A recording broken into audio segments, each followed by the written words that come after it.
Oye País, buenas noches, buenas noches. Oye País, yo soy Rudy González. Gracias por su compañía en esta hora. Qué bueno que me acompañan para juntos ver lo que está pasando aquí en el país y en el resto del mundo. Cosas interesantes como la declaratoria de alerta epidemiológica hecha por el Ministerio de Salud Pública en relación a la oleada de influenza de personas afectadas con la influenza que se está generando por todo el país. Comentábamos esta semana que realmente para el mes de octubre, noviembre, diciembre, para final de año, el último trimestre del año, comienza esa oleada de gripe, de esa gripe fuerte que se llama influenza, y que por eso cada año, para el mes de octubre, comienza a aplicarse la vacuna contra la influenza. Una vacuna que es obtenida, que es elaborada, que es procesada, que es producida a propósito de los virus que se generan en la primavera de cada año. Y como cambian, son virus diferentes, entonces se adaptan esos nuevos virus a la cepa principal de esa vacuna. No quiere decir que si usted se vacuna contra la influenza cada año no le va a dar gripe, no. Pero le puede dar una gripe muy leve, muy leve. Generalmente no le da, pero le puede dar una gripe muy leve porque esta vacuna es realmente efectiva. Incluso durante la pandemia, con las vacunas del coronavirus, se recomendaba aplicarse la vacuna de la influenza. Yo, por ejemplo, me la apliqué en el 2020, 2021, igual, de una forma rutinaria y ahora aplicándomela en el 2022. Perdón. Y es que le puede evitar una gripe que puede degenerar, una gripe mala, puede degenerar en una pulmonía, en una neumonía. Y cuidado, si hasta males peores y catastróficos. Entonces, el alerta epidemiológico que ha hecho Salud Pública es oportuno. Salud Pública dijo además que cuenta con 460,000 dosis de vacuna contra la influenza y que se está aplicando. Vi en estas noches en uno de los noticiarios de televisión donde se está aplicando la vacuna contra la influenza. Apenas 6,000 o 7,000 personas se la habían aplicado a esta fecha, pero hay vacunas suficientes, por lo menos en esta primera oleada, para que la gente acuda a vacunarse gratis en los centros de vacunación. Gratis. Usted va a una clínica privada donde es un médico y le va a tener un costo porque lógicamente ese médico generalmente la compra, no la obtiene gratis, pero el Estado, el gobierno, ha hecho esa provisión de 460,000 en una primera oleada para poner esa vacuna gratis. Y lo mejor que usted puede hacer es vacunarse. Vacunarse contra la influenza. Da duro y golpea, que no le quepa la menor duda a nadie. Es así. La violencia que continúa en gran parte del país y esta semana y el fin de semana pasado fueron muy duros en acciones criminales con varios muertos, personas tiroteadas, un niño que salió con un grupo de personas del estadio en San Pedro, en Santiago, después de un partido de baloncesto, tirotearon la multitud, murió un niño de 15 años. Otro joven muerto mientras conducía un motor, le dispararon y lo mataron. Y así, la violencia está en una etapa alta nueva vez. Esos son uno de esos picos, una de esas espirales. Pero el ministro de Interior dice que ciertamente nos hemos quedado un poco rezagados, estamos un poco atrasados en la implementación de los mecanismos de lucha contra la violencia callejera y la delincuencia, pero él dijo hace 2 meses, 3 meses que todo era un éxito y que estaba todo bajo control. Y entonces, nosotros solamente trazamos las políticas generales, la aplicación corresponde a la policía. Pues usted se había dicho que usted era el jefe institucional, el jefe de la policía. Sí, no puede ser.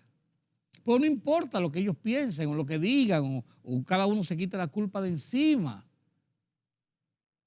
que hagan estos gestos de irresponsabilidad. Eso no importa. Lo importante es que estamos en un estado de violencia en las calles y que no hay el patrullaje necesario, que no hay la presencia policial, la presencia preventiva. La gente se queja de que no hay patrullas policiales, de que no hay una vigilancia realmente efectiva, de que en los barrios las mujeres no pueden salir por la mañana a su centro de trabajo a las 7, a las 8 de la mañana porque las asaltan y si es más temprano hasta las violan.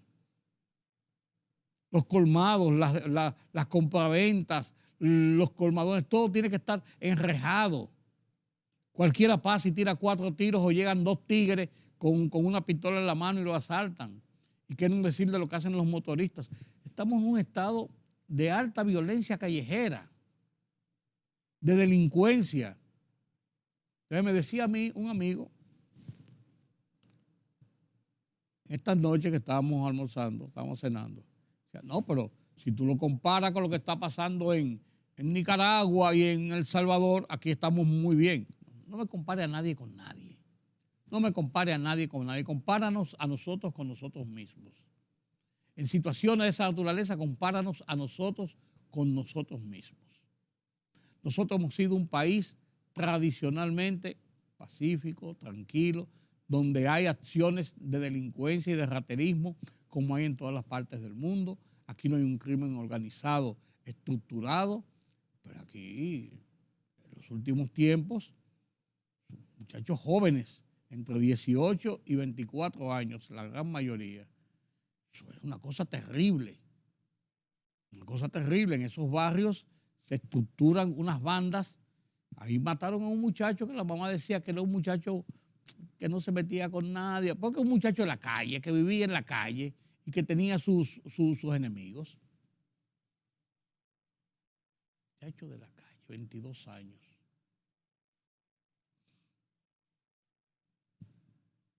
Los ninis ni estudian ni trabajan y hacen de todo en las calles.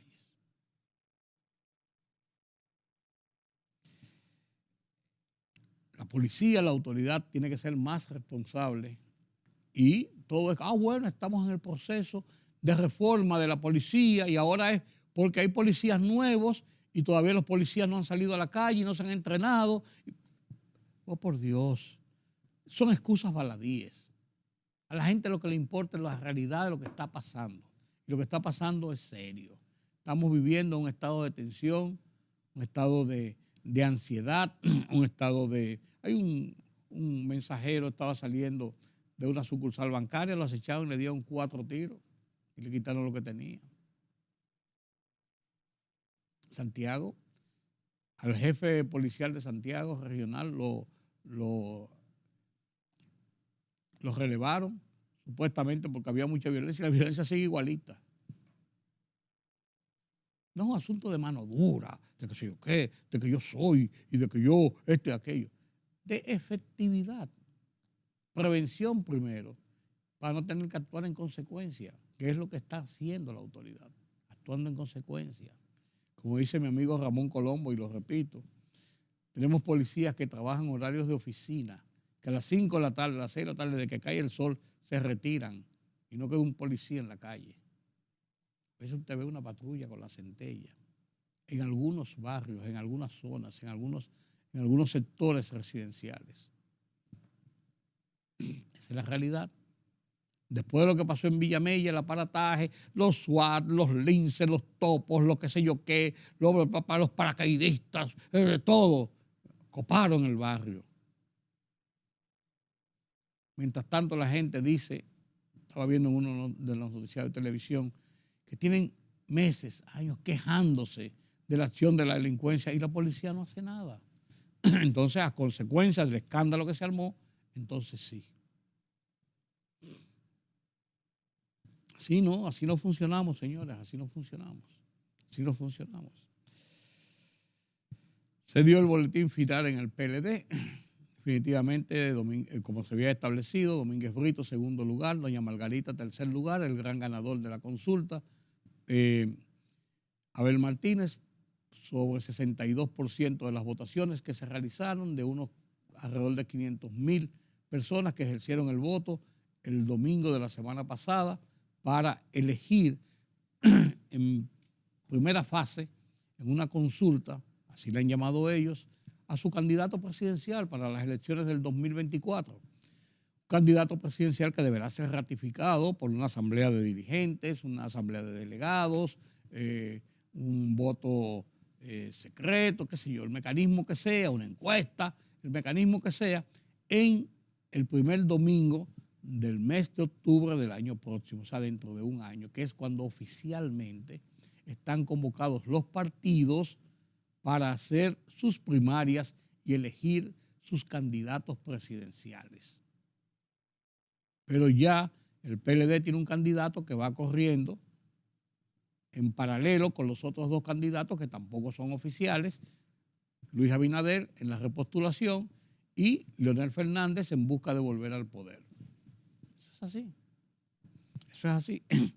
Mientras tanto hay un chismecito a lo interno del partido, que si Margarita no fue, que por qué no fue, que si el comité político y el comité central van a solicitarle a todos los precandidatos y a toda la cúpula que vaya allí para que reafirme el resultado de esa consulta del domingo pasado, y que si esto, que si lo otro, que si...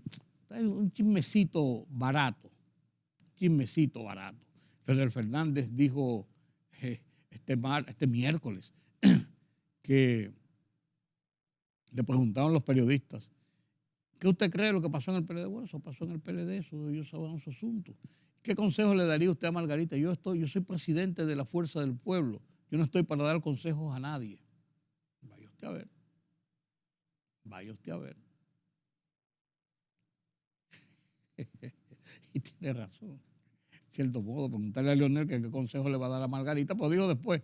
Y si ella quiere venir al partido, los brazos de la Fuerza del Pueblo están abiertos para todo el mundo, para todo el que cumpla con los principios de honestidad, de seriedad, de lealtad. Vaya usted a ver. Pues son chismecitos de patio. Lo importante en el escenario político es cómo realmente se va conjurando ese escenario de cara al 2024. Y esa es una razón interesante. En el programa de radio en el que participo todas las tardes, rumbo de la tarde, junto con Georgie Rodríguez, Ramón Colombo, Olga Almanzar, Diulca Pérez, hicimos una suerte de discusión sobre este tema de lo que la gente piensa, lo que la gente ve del sistema político en República Dominicana. Yo soy de los que sostengo que el sistema político no ha colapsado en República Dominicana porque la gente sigue ejerciendo la política, le gusta la política, vive la política. Con mucha razón, Olga Almanzar decía, y hacía un juicio de valor interesante e importante, en el sentido de que los partidos en República Dominicana no hacen ya propuestas, no hay una discusión ideológica, no se hacen propuestas formales, no se hacen propuestas estructurales sobre los problemas nacionales, sobre el presente y el futuro inmediato del país, hacia dónde camina la República Dominicana. Que los partidos son más bien estructuras para organizar elecciones. Y tienes razón en esa parte. Georgie Rodríguez planteaba que aquí no se está siguiendo una instrumentación de partido, sino que la gente sigue liderazgos. Y eso también es verdad. Pero con todo, una cosa y la otra, con todo y eso, la estructura política, la plataforma de los partidos continúa ejerciendo una influencia importante en el desarrollo de la vida nacional. Si usted quiere acceder a un cargo público, usted tiene que mostrar que usted es del partido de gobierno, del momento en que lo busca. Porque cuando gana un partido, trata de estigmatizar a todo el que estaba antes en el partido. Fíjense que ahora dice, no, porque la justicia está en manos de los PLDistas porque ellos lo nombraron. No, que la administración pública, todos los que están ahí son PLDistas porque no han cancelado a nadie. Eso dicen los PRMistas en demanda de lo que ellos entienden, que es lo que ganaron por haber hecho campaña, haber votado por su partido, porque esa ha sido la estructura. Pero fíjense que hablan de los partidos, de la militancia, de la estructura del quehacer político. Entonces yo creo que es un debate interesante, un debate sumamente interesante.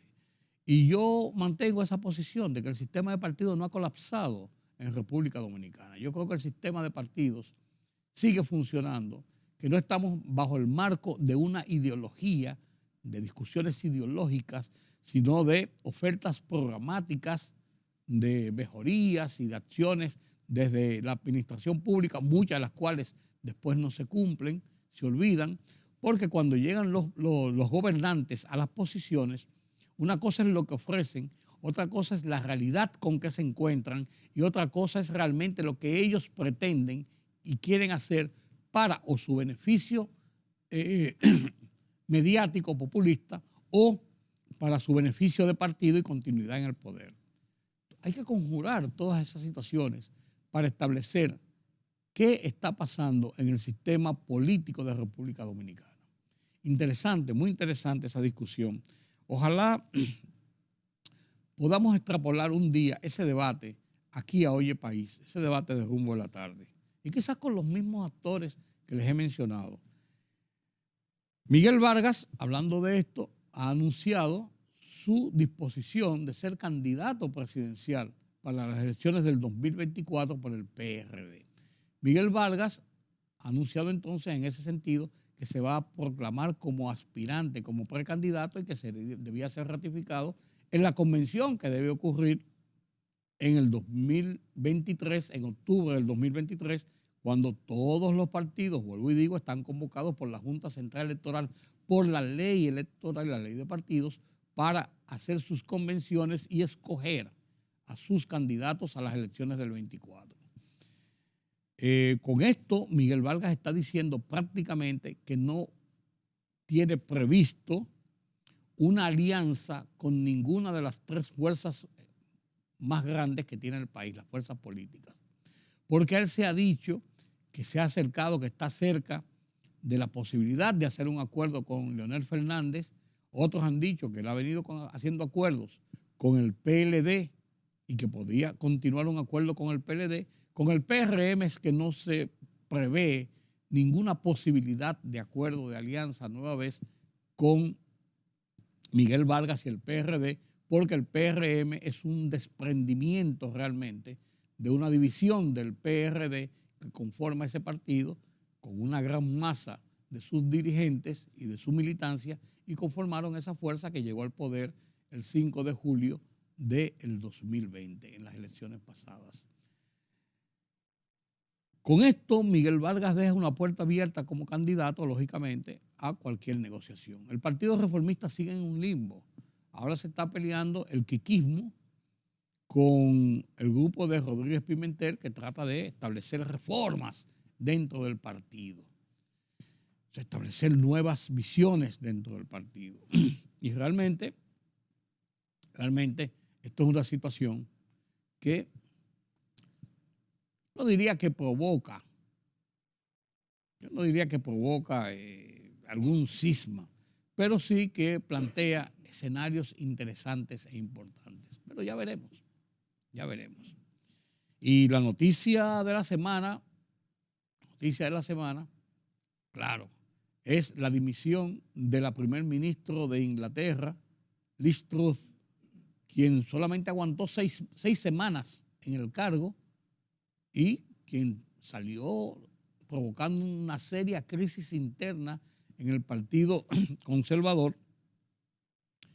porque ella implementó una serie de medidas que revoltearon todo el sistema financiero y provocaron serios problemas en las formas de las finanzas y la economía de Inglaterra, y su partido le sacó los pies y ella dijo a principios de semana que ella es una luchadora, que ella no iba a renunciar, que ella estaba ahí para pelear por su puesto. Pero a mediados de semana anunció que no podía en esas condiciones seguir y presentó su dimisión hasta que se nombre efectiva, cuando se nombre su sucesor. ¿Qué pasa? Liz Truss surgió de la renuncia de Boris Johnson hace un mes y medio, 2 meses, cuando su gobierno sucumbió sobre la base de los escándalos en que él se vio envuelto como primer ministro, cuando durante la pandemia hizo fiestas, hizo cosas y no tuvo una consistencia al final y no tuvo otra salida que renunciar. Señores, Boris Johnson renuncia y Liz Truss asume como primer ministro de Inglaterra apenas 2 días antes del fallecimiento de la reina Isabel II. Fue su último acto. Bueno, Liz Truss tuvo que ir a Escocia, donde estaba la reina, para allí recibir su bendición y su apoyo para que formara nueva vez gabinete como primer ministro. La última foto oficial se ve la reina ahí, ya muy disminuida, parada con un bastón, dándole la mano a Liz Truss, que no pudo aguantar los resultados, las reacciones de su política económica y de sus acciones financieras en Inglaterra. Ahora, el Partido Conservador está en un dilema. Los principales líderes dicen, no vamos a buscar a otro, vamos a elecciones y que sea el pueblo por elecciones directas que escoja al primer ministro. En ese mismo tenor se pronunció la primera ministra de Escocia, que es parte del Reino Unido, y el tema está ganando posicionamiento, pero ha dividido al Partido Conservador en 2 facciones.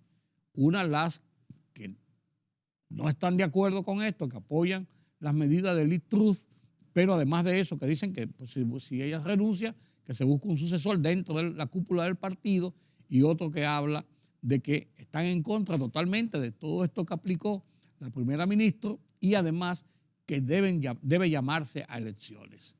Todo esto ocurre en una Inglaterra en medio de toda esta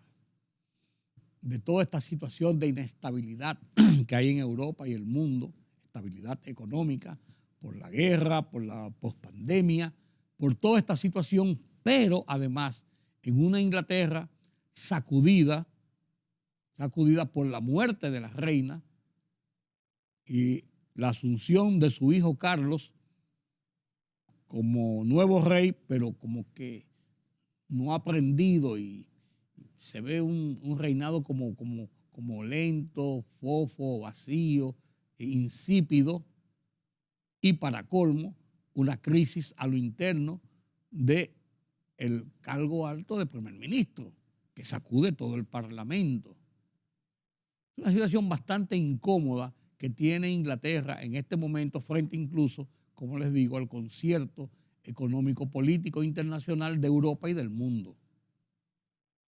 Ojo con esto. Interesante esta situación.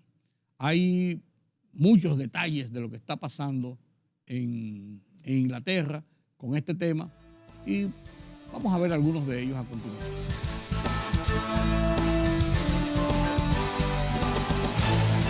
Después de semanas de caos en el 10 de Downing Street, un momento de claridad. Liz Truss pone fin a las especulaciones sobre su futuro y anuncia a los británicos que se marcha. No puedo cumplir el mandato para el que fui elegida por el Partido Conservador. Por ese motivo, he hablado con Su Majestad el Rey para decirle que dimito como líder del Partido Conservador. Solo han pasado 6 semanas desde que Truss fuera confirmada como primera ministra por la difunta reina Isabel II, pero los desastrosos presupuestos del ahora exministro de Hacienda, Kwasi Kwarteng, marcaron el principio del fin. El miércoles, su ministra del Interior, Suella Braverman, se marchó después de una disputa sobre inmigración. Y después, una votación sobre la prohibición del fracking, celebrada en medio de escenas caóticas, selló el destino de Truss. A pesar de ganar la votación, muchos diputados Tories se rebelaron contra la disciplina de voto que la cúpula de su partido intentó implantar. Estoy perplejo y no debería estar diciendo esto, pero dudo de que todos aquellos que la hicieron primera ministra hicieran lo correcto. Dudo que fuera la indicada para la cartera para presidir el Consejo de Ministros, porque el daño que han hecho a nuestro partido es extraordinario. Indignación compartida más allá de las filas conservadoras. Tanto entre la oposición como entre los votantes hay voces que piden elecciones generales. No podemos tener una puerta giratoria del caos ni otro experimento más en la cúpula del partido Tory. Hay una alternativa, un gobierno laborista estable y los votantes deben poder decidir. Hay que convocar elecciones generales. No necesitamos elecciones generales. No podemos estar cambiando basura por basura con nadie preparado para el cargo. No la elegimos y las medidas que adoptó tampoco fueron elegidas por el pueblo británico. En este país ya tenemos un jefe de Estado que no elegimos y ahora un gobierno no elegido no es democrático. Truss dice que su sucesor será elegido a finales de la próxima semana. Entre los mejor posicionados se encuentra Rishi Sunak, ministro de Hacienda con Johnson.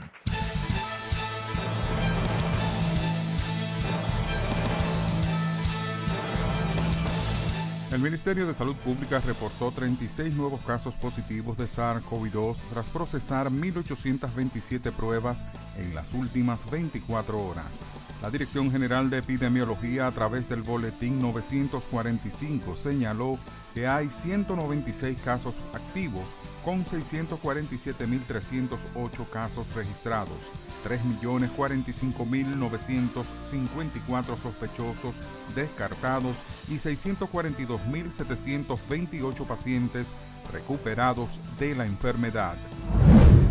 El ministro de Salud Pública, Daniel Rivera, confirmó que se detectó un caso sospechoso de cólera en la provincia La Altagracia. Se trata de una mujer de 32 años que llegó al territorio nacional con síntomas de la enfermedad desde Puerto Príncipe, Haití, que es una de las zonas que tiene más contagios de la patología.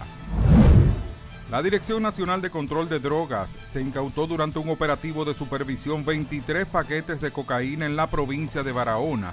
Como parte de las labores de inspección, agentes antinarcóticos y efectivos militares realizaban un patrullaje disuasivo en el municipio costero de La Ciénega, cuando varios hombres fueron sorprendidos tratando de realizar una transacción de sustancias narcóticas.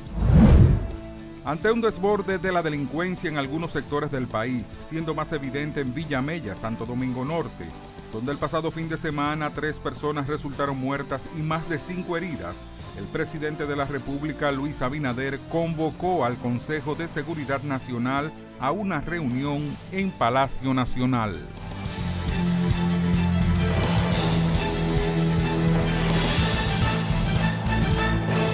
La libertad solo reside en los estados en los que el pueblo tiene el poder absoluto. Por el respeto a los valores democráticos y la dignidad del pueblo dominicano, El Rumbo de la Tarde, plural, objetivo, comprometido siempre con la verdad. Con Georgie Rodríguez, Rudy González, Diulca Pérez y Ramón Colombo. Los poderosos ya están en el aire.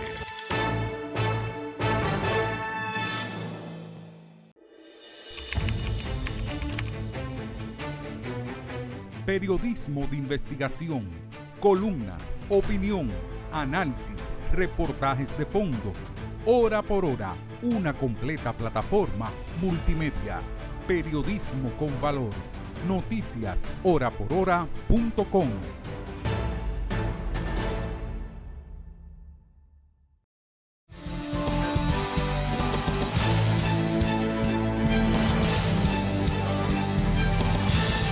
La tecnología nos trae cada día más facilidades, nos alivia la vida. Y la banca que opera en República Dominicana está a la vanguardia. Banesco, a la vanguardia de esa tecnología, le lleva el banco a su casa. Sin usted tener que salir de su casa, de su oficina, de su vehículo, usted puede hacer todo tipo de operaciones con Banesco a través de las plataformas tecnológicas, desde su celular, desde su computadora, desde su iPad, vía telefónica, una gama de mecanismos para usted no tener necesariamente que ir al banco. En Banesco los recibimos, que usted vaya, qué bueno que usted nos visita, pero le damos esa facilidad. Usted puede, desde esos instrumentos de la tecnología, poder tener el banco en sus manos, el banco en su casa o en su oficina. Banesco, siempre contigo.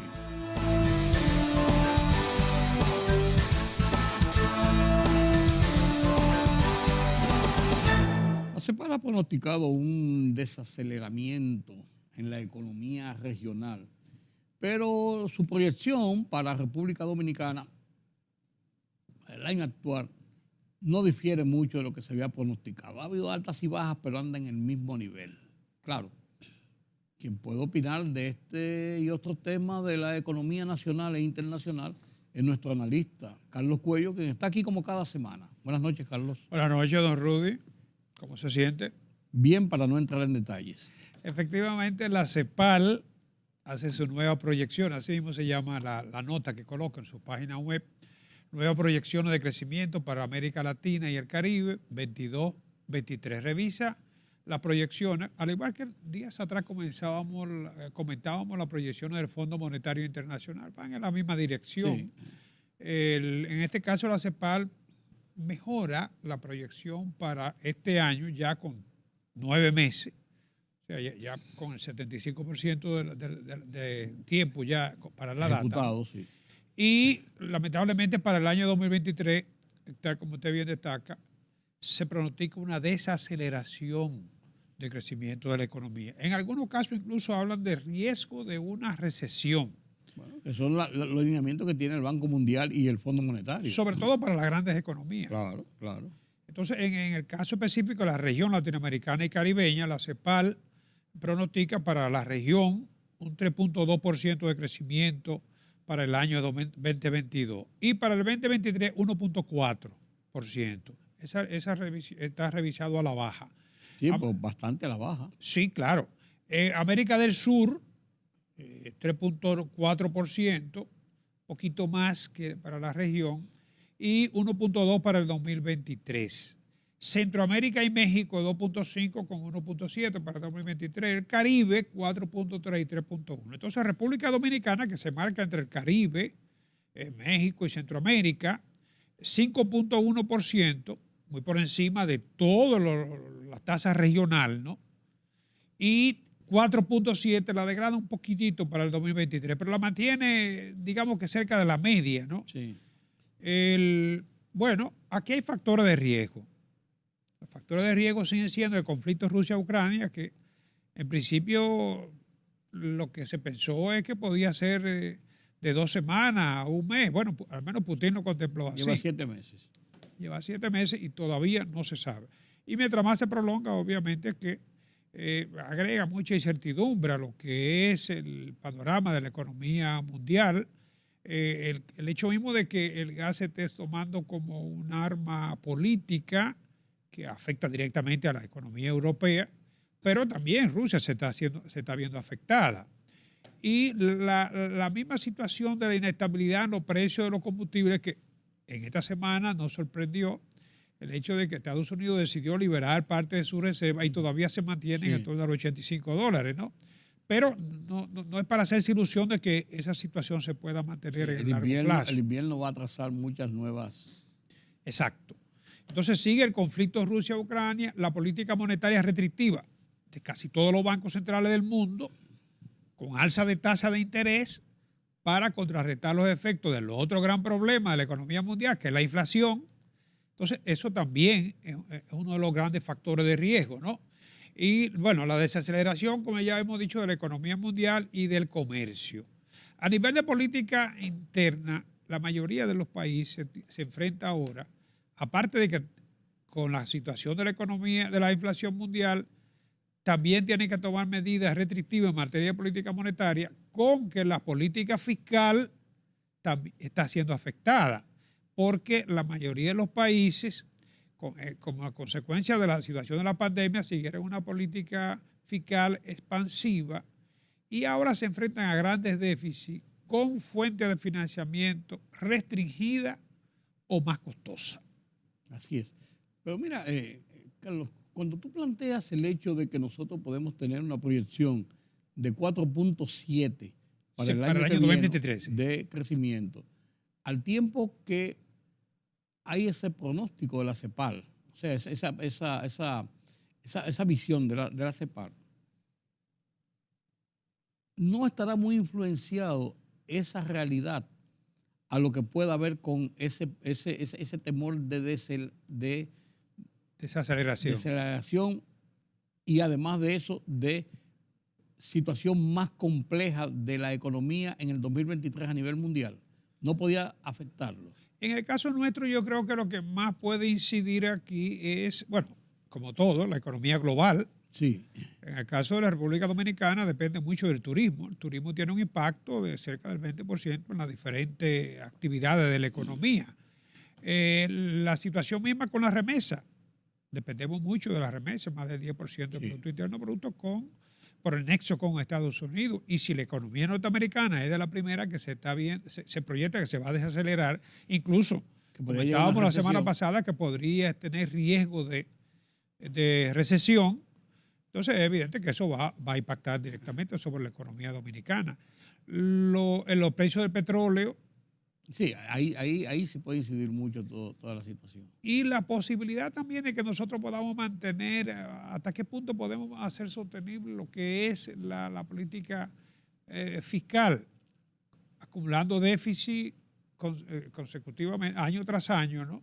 Y este presupuesto del año 2023 va a requerir de un déficit de financiamiento de un déficit de 3%. O sea, ¿hasta qué punto vamos a encontrar siempre los mercados financieros disponibles y dispuestos a facilitar los recursos? Sí. O lo harán a un costo más alto, claro, por la misma situación de riesgo regional y también local, porque en la medida en que se incrementa el nivel de endeudamiento, en esa medida la probabilidad de incumplimiento son mayores. Claro, y el compromiso fijo sobre la carga financiera para hacerle frente también se hace mayor.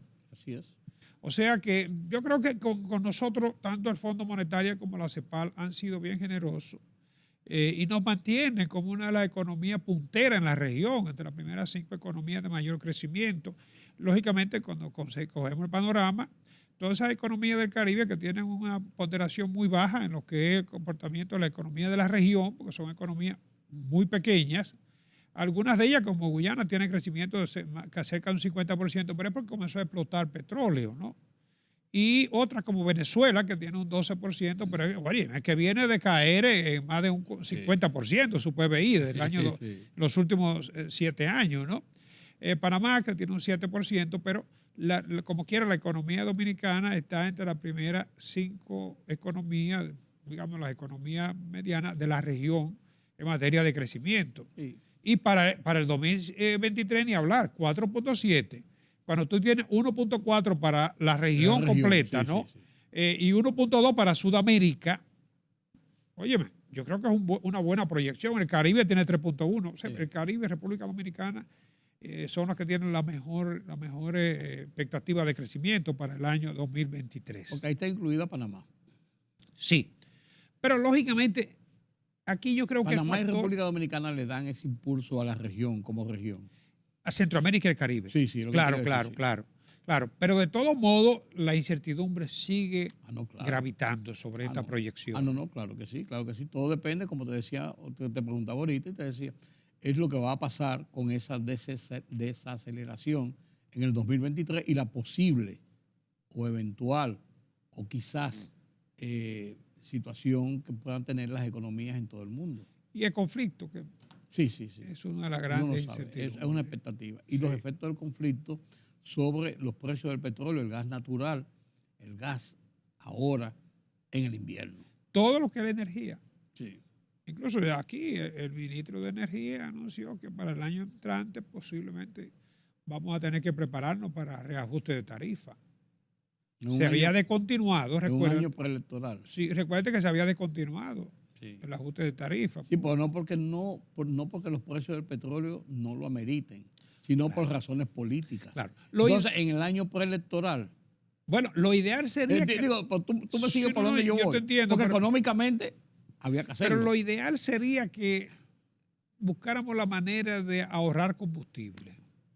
Lamentablemente, la gente no asimila eso, No. pero cuando le suben los precios sí, Ah, sí. porque los precios son racionalizadores del consumo. Entonces, la única forma de que la gente se frene es cuando se ve en la realidad es que tienen que pagarlo más caro. Incluso hasta lo derrochan. Sí, pero ahí lo Pero piensan. esos subsidios. Pero ahí lo piensan. Sí, lo piensan un poquito, Claro. claro. El índice de desarrollo humano, nosotros estamos bien.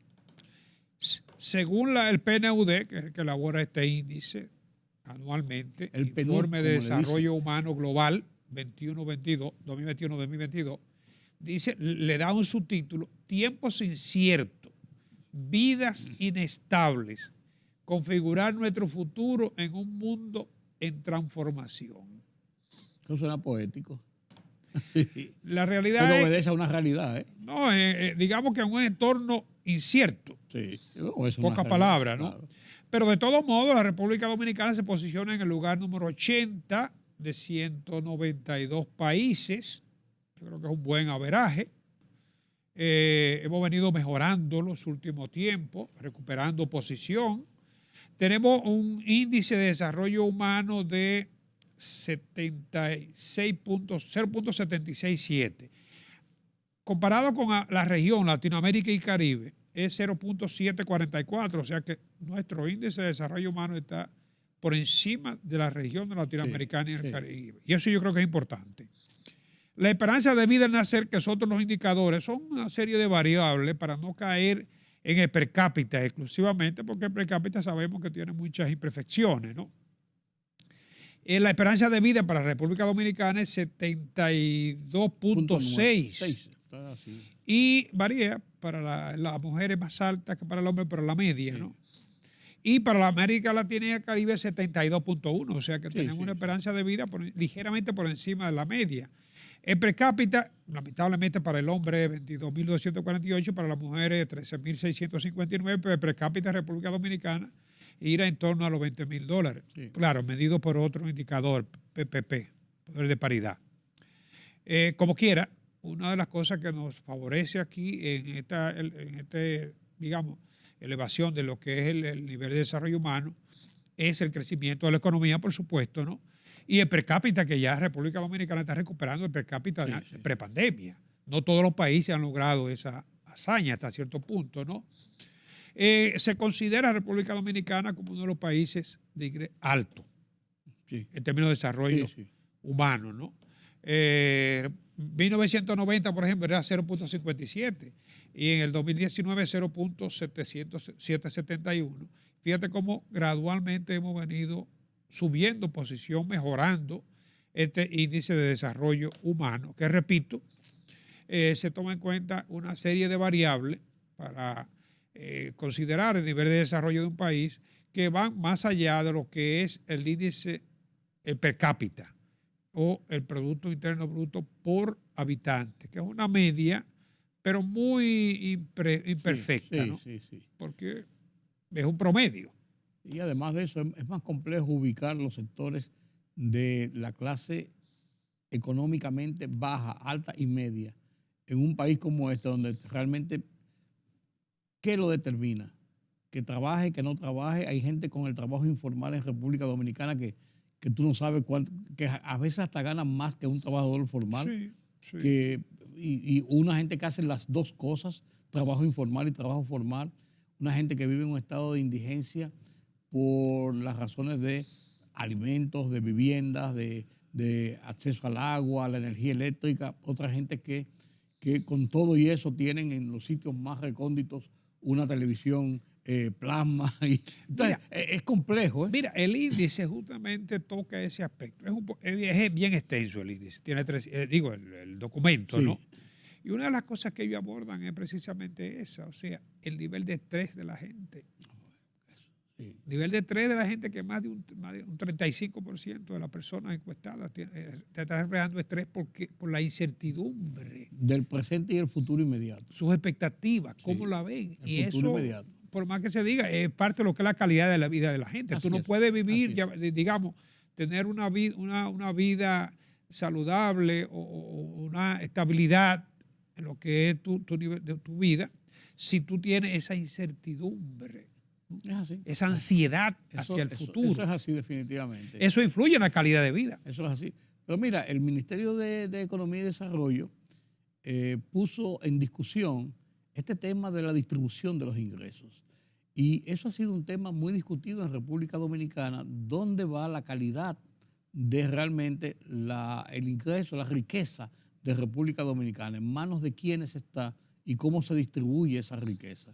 Y él Pavel Issa hace un detalle, una explicación bastante interesante y bastante discutible. Fíjate, tradicionalmente aquí se ha venido utilizando la encuesta de ingresos y gastos, la encuesta de ingresos de los hogares para medir la distribución del ingreso. Sin Eso embargo, lo hace generalmente el Banco Central. Sí, bueno, interactúan con economía, planificación y desarrollo, pero en este caso, este trabajo se hizo conjuntamente con la CEPAL y el Ministerio de Economía, que es a quien le corresponde. Claro. Esa medición de lo que son los diferentes segmentos de la población. En el 2019 dice, y esto es uno de los problemas serios, y de hecho en el índice de desarrollo humano también, si no tenemos mejor calificación es por la desigualdad, la inequidad en la distribución del ingreso. Aparte también la política de género, que el hombre tiene una mayor participación que la mujer. Situación que ha ido cambiando gradualmente, ¿no?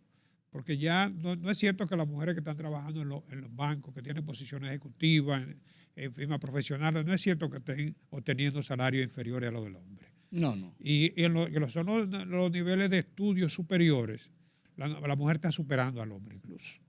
O sea, en lo que se refiere a las universidades, nada más hay que ver la matrícula. La investidura. Sí, sí, sí. Te va a una investidura en cualquier universidad de este país y 3 la por 1. mayoría son mujeres. 3 por 1. Entonces es un proceso gradual, obviamente, ¿no? Todavía puede haber diferencias, pero gradualmente se va a ir corrigiendo. Sin embargo, donde sí se nota aquí una inequidad es que en el 2019, por ejemplo, este es un estudio de 2012-2019. En el 2019, el 1% de mayores ingresos recibió el 9.6% de los ingresos totales y el 50% de los hogares de menores ingresos recibió el 21.9%. O sea, en pocas palabras, un 1% de la población recibe casi la mitad de lo que recibe la mitad más pobre de la población.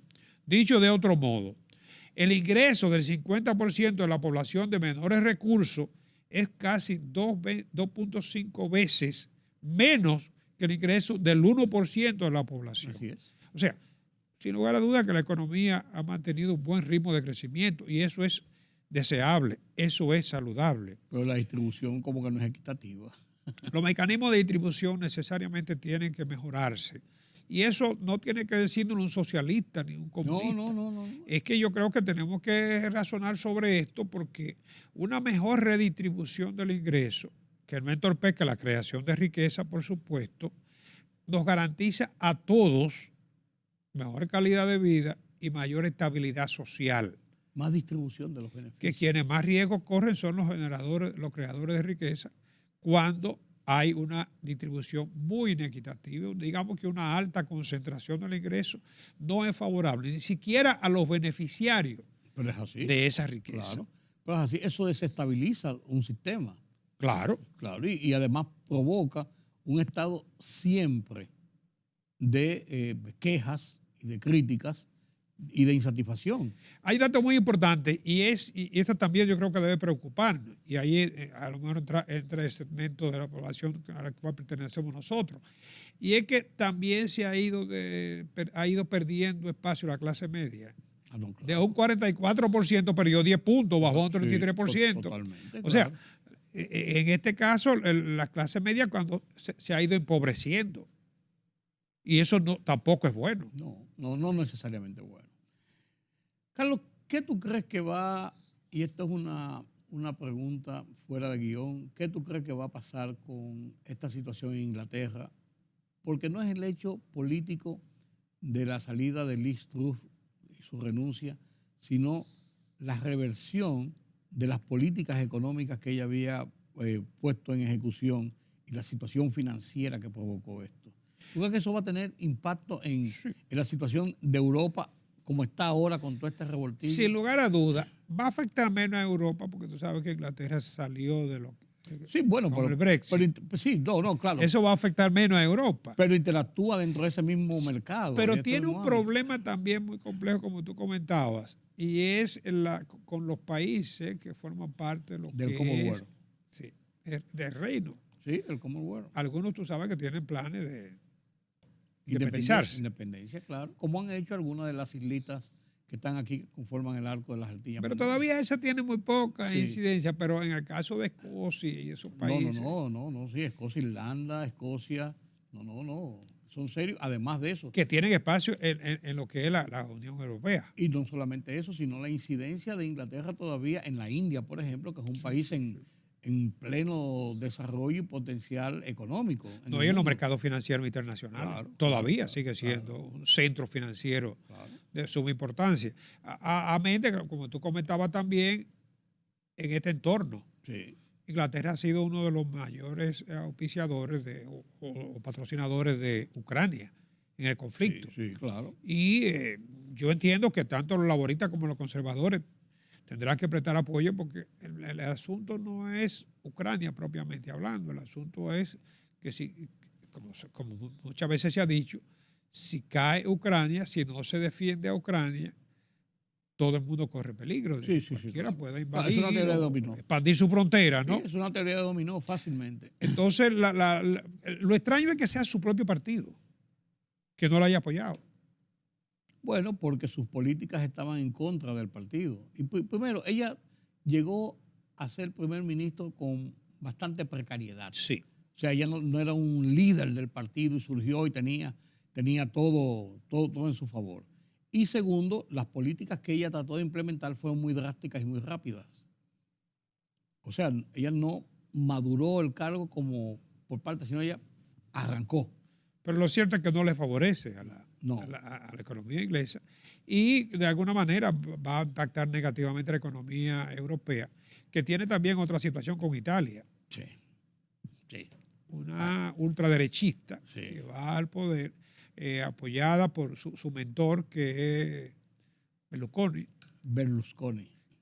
Que, el señor Berlusconi. que se enorgullece de su amistad con Vladimir Putin. Sí. No, es un tipo de armas a tomar, por así decirlo.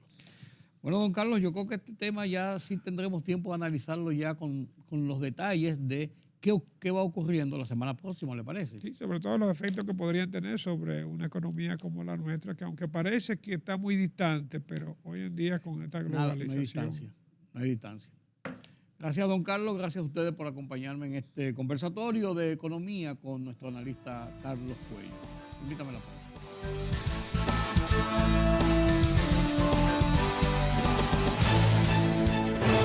La libertad solo reside en los estados en los que el pueblo tiene el poder absoluto. Por el respeto a los valores democráticos y la dignidad del pueblo dominicano, El Rumbo de la Tarde, plural, objetivo, comprometido siempre con la verdad. Con Georgie Rodríguez, Rudy González, Diulca Pérez y Ramón Colombo.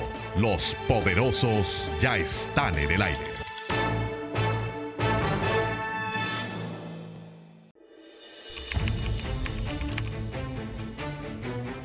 Periodismo de investigación, columnas, opinión, análisis, reportajes de fondo. Hora por hora, una completa plataforma multimedia. Periodismo con valor. Noticias horaporhora.com.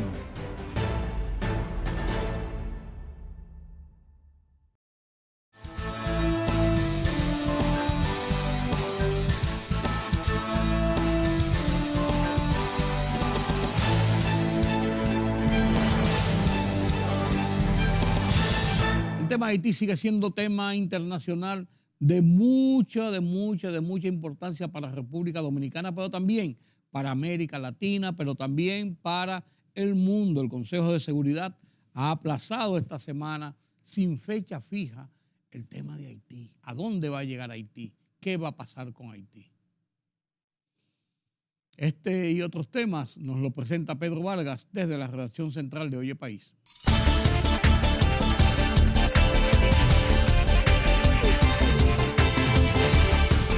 La primera ministra británica Liz Truss renunció a su cargo reconociendo lo inevitable luego de un turbulento mandato de 6 semanas en que sus políticas trastocaron los mercados financieros y una rebelión en su partido que la dejó sin autoridad. El Consejo de Seguridad de la Organización de Naciones Unidas, ONU, suspendió en el último momento una sesión extraordinaria que iba a dedicar a la crisis en Haití, con la que pretendía poner freno de algún modo al deterioro de seguridad que vive el país.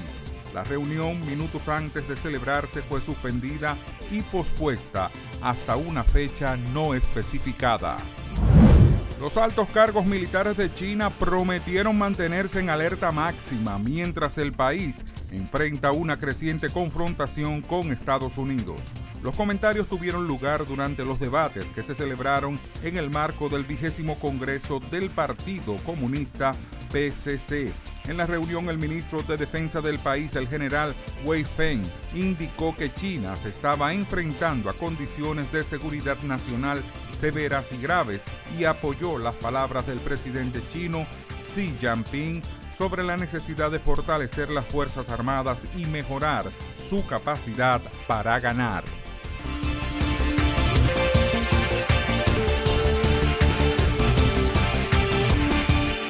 Llegamos al final de esta emisión de Oye País. Gracias por su compañía en esta noche, ya en este nuevo día. Ya estamos en horas de la mañana, de la madrugada temprano. Nos vemos en una próxima cita. Yo soy Rudy González. Hasta la próxima.